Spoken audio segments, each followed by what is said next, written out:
Hello, everybody. I am here to introduce to you and actually walk you through the steps of making probably what I call the best camp stove that you can make. That I have, the picture that we're showing is not it. I tried this, and you will notice they're using a small pot and a small cook pot, that it is a rarity for anybody to do any cooking like that. So we are going to knock that out. And I have found when you buy one of these, after a while they have a tendency to leak in these two spots right here, and in particular in this one right here. I had to replace mine because it literally caught fire. So we left that scenario and decided to go to the electric scenario of a hot plate, and found out that the hot plate requires so much power for what we're doing that it just turned out to be unfeasible. So what we did was we went to this right here. Now the circling that you're seeing is this whole system is going to be built step by step right here. And what you do is you separate the top from the bottom. The next thing you do is you get a box, something like this, to put all of your cooking needs in. And when I say cooking needs, I'm not talking about plates and bowls and stuff like that.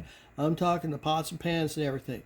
You take this and you put in the trunk of the car, the back of the truck, in a camper, or anything you want.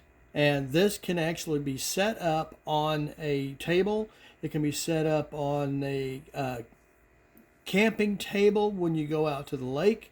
It can be set up on the ground if you want to, as long as it's at least moderately level. It just depends on how you want it to be. So what we're going to do is start out with a box full of stuff.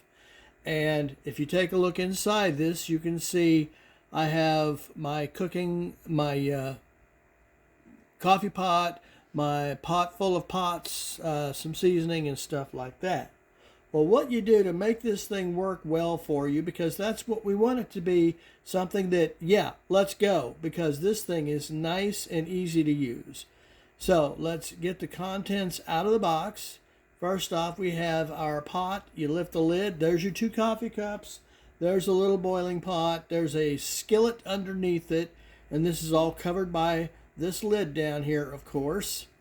And then you have that pot that I was showing you a minute ago. Yeah, it looked messy, but it doesn't look that messy now. It's because it has been getting used. Building this thing has made it to where this thing is getting used a lot more. There is your coffee pot, and this is a percolator pot that you can set up there and put those 2 cups down on the side so that when it's ready you can pour it right into those cups. We do have another video about a certain container that we have that has sugar, salt, and stuff like that in it, so that you can make a pot of coffee right there on the spot. The key ingredient about making this box is the fact that the box that you put it in has to be taller than the propane bottle. That's the spacing I'm showing you here. It has to be taller because the propane bottle has to hang down. You don't want the propane bottle sitting on the deck because of the potential of the propane bottle. It can't fall over in this, but you don't want that propane bottle sitting down because you don't want it to be knocked over. This can't be knocked over because it is actually hung down. The next thing you do is you drill a hole, and you can see my hole. You drill a hole into the bottom of the box, and you drill it just the size of the threaded point of the bottle. That's it. Once you get that drilled in, then you take your bottle and you push it up through that hole in the bottom. This is that box, same box, upside down, and you take that thing and you screw the burner onto the propane, and they will literally be stuck together. Then you take the whole thing and you stand it on end when you screw it in. Once you're done screwing it in, you put it back down to where, no, you can no longer see this propane bottle. You might put 2 or 3 other propane bottles under there so you don't have to go chase any down. And the box that I chose has these little latches along here that if you were to hit that side piece, that part would collapse. Well, the reason why you want one of those boxes is although these won't collapse, you'll notice where my picture is, that wall gets up and out of your way to where you can reach in and unscrew that bottle and not have to take anything off the top. That way you can service it and repair. And if you put one right in there right beside it before you even start doing anything, you have one literally at the ready so that you can screw it on, get your burner set up, start cooking. All of a sudden, wow, I'm out of gas. Okay, reach under, unscrew one, put the other on it, and keep going. Once you get this part set up, then you take your burner, this is the burner, and you take 2 pieces of 1x4 and you cut them just long enough to fit under that burner. The one on the left is on the ridges, and that makes that thing extra still.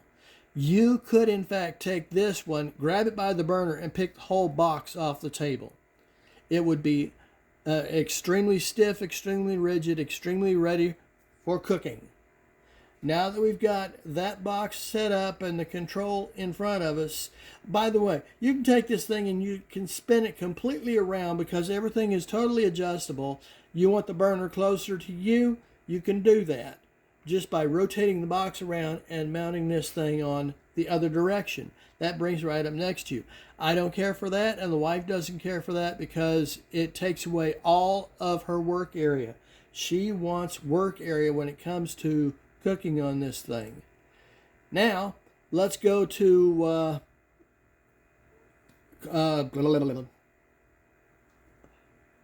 let's go to Bass Pro and get one of those kitchens. One of those kitchens has these baskets. You take these baskets and you hang them in here. You're going to want the kitchen because you can take this and set it on the left side of the kitchen and have the right side be the sink, and you'd have a full service kitchen at that time. But we're going to start off with our baskets.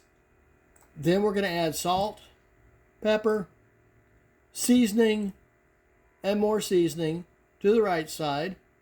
And then to the left side, we're going to add the butane torch it takes to light it. We're going to add a spoon for stirring in the mixing bowls and stuff like that if you want. Then we're going to add a fork for stabbing and flipping meat or whatever. And then you got your cooking oil. Now, because this thing is so mobile, let's take these guys and get them out of our way of being in front, because I want to be in direct aim with my cooking area or my service area. I don't want those things in my way. Fine, unhook them and move them to the back side or to the side. Either one, doesn't matter. They'll go wherever you want them to go. Now that you've got those guys where you want them, it's time to put in the appliances, as it were, the things that you're going to be using to actually mix ingredients. So, first thing we need to do is put in a spatula. Now that we got the spatula, let's put in a big spoon.